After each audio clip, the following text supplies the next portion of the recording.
Welcome to SUCCESSWRKS, your partner in success.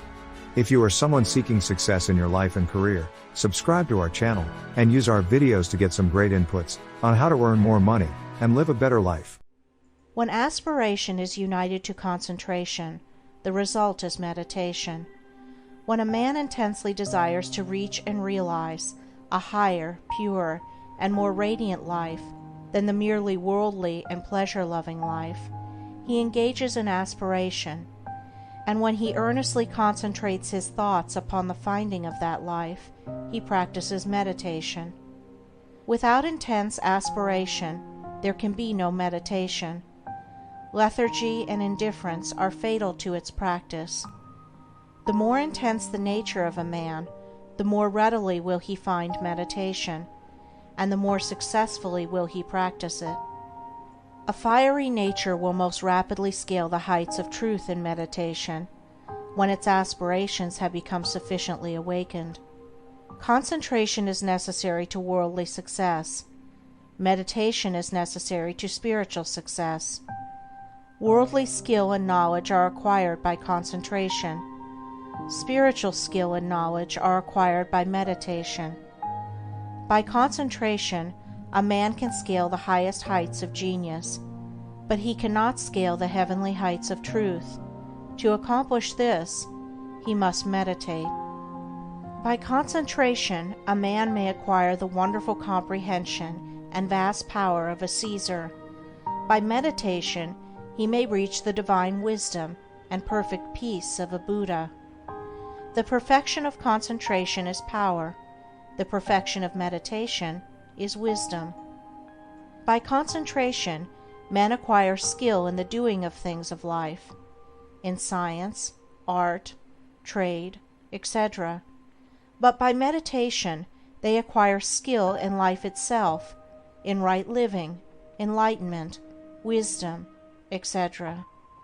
Saints, sages, saviors, wise men, and divine teachers are the finished products of holy meditation. The four stages in concentration are brought into play in meditation, the difference between the two powers being one of direction and not of nature. Meditation is therefore spiritual concentration, the bringing of the mind to a focus in its search for the divine knowledge, the divine life, the intense dwelling in thought on truth. Thus a man aspires to know and realize, above all things else, the truth. He then gives attention to conduct, to life, to self-purification.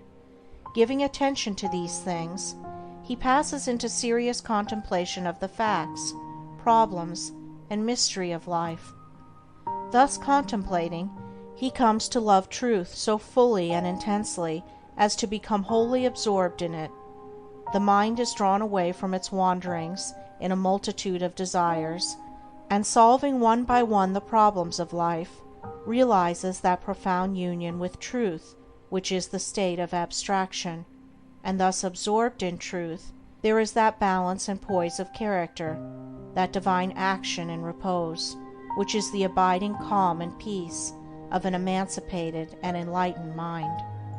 Meditation is more difficult to practice than concentration, because it involves a much more severe self-discipline than that which obtains in concentration.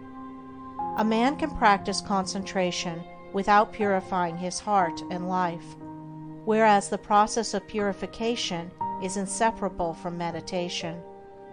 The object of meditation is divine enlightenment, the attainment of truth, and is therefore interwoven with practical purity and righteousness.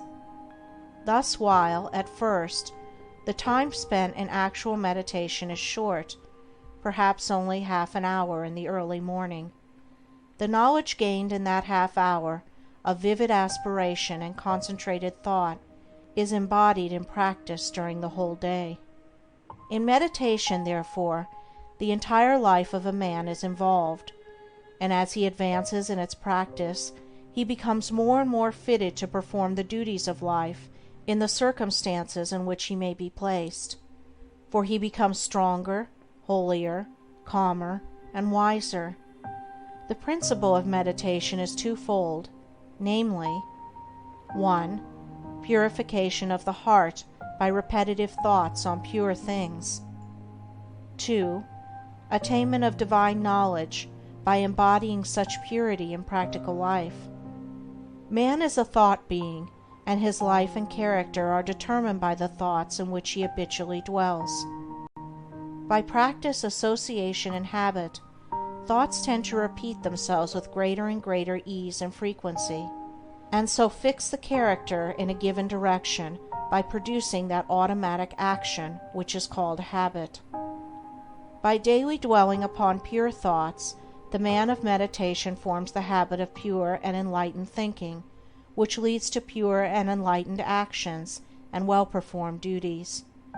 By the ceaseless repetition of pure thoughts, he at last becomes one with those thoughts, and is a purified being, manifesting his attainment in pure actions, in a serene and wise life. The majority of men live in a series of conflicting desires, passions, emotions, and speculations, and there are restlessness, uncertainty, and sorrow.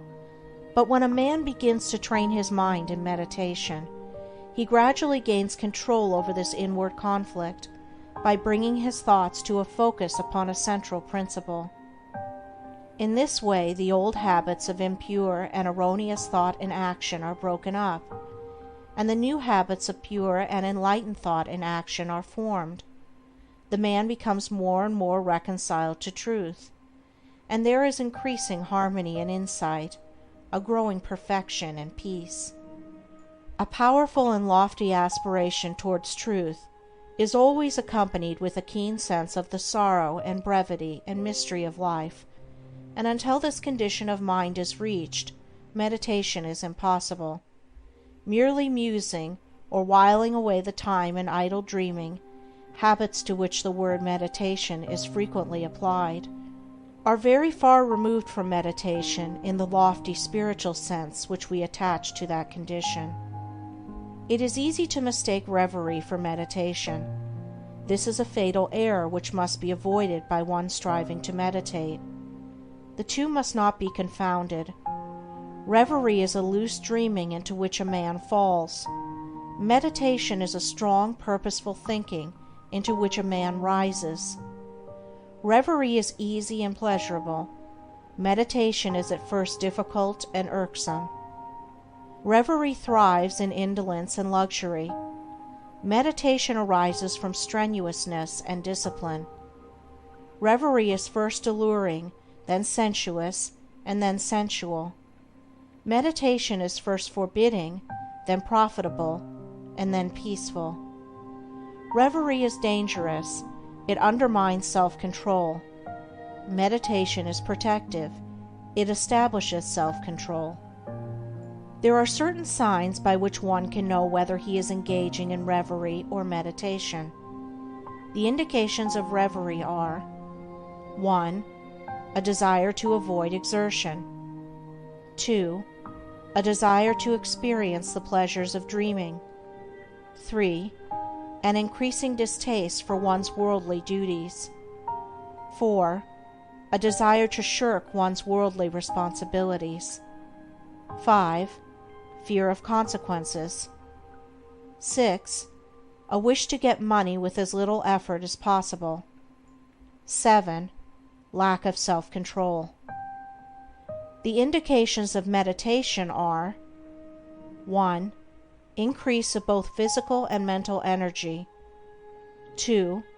A strenuous striving after wisdom. 3. A decrease of irksomeness in the performance of duty. 4. A fixed determination to faithfully fulfill all worldly responsibilities. 5. Freedom from fear. 6. Indifference to riches. 7. Possession of self-control.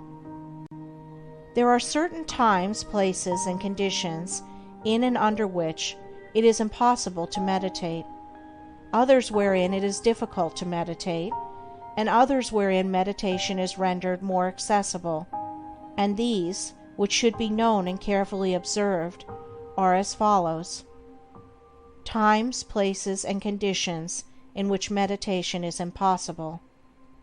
1.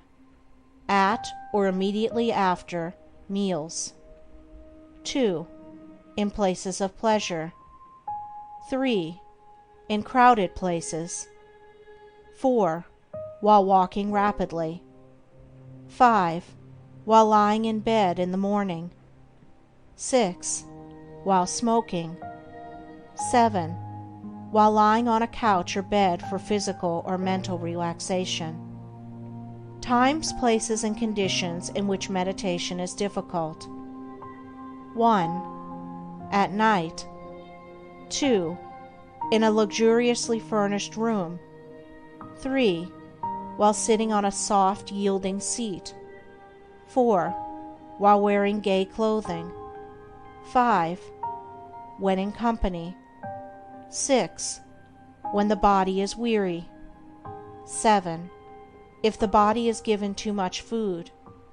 Times, places, and conditions in which it is best to meditate.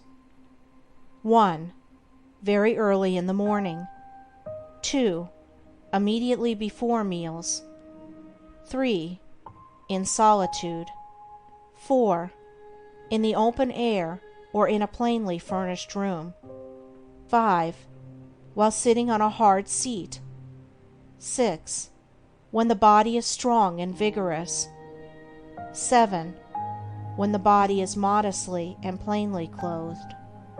It will be seen by the foregoing instructions that ease, luxury, and indulgence, which induce reverie, render meditation difficult, and when strongly pronounced, make it impossible, while strenuousness, discipline, and self-denial, which dispel reverie, make meditation comparatively easy.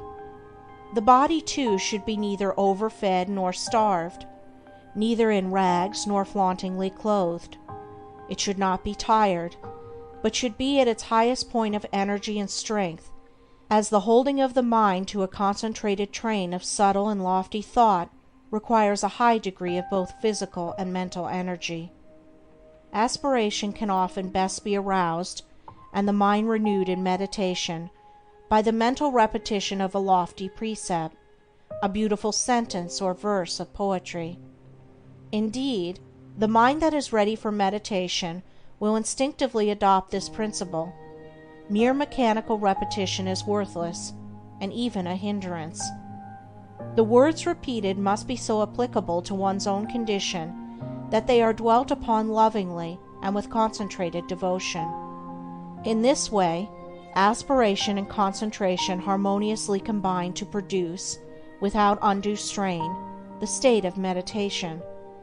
All the conditions above stated are of the utmost importance in the early stages of meditation, and should be carefully noted and duly observed by all who are striving to acquire the practice, and those who faithfully follow the instructions, and who strive and persevere, will not fail to gather in due season, the harvest of purity, wisdom, bliss, and peace, and will surely eat of the sweet fruits of holy meditation.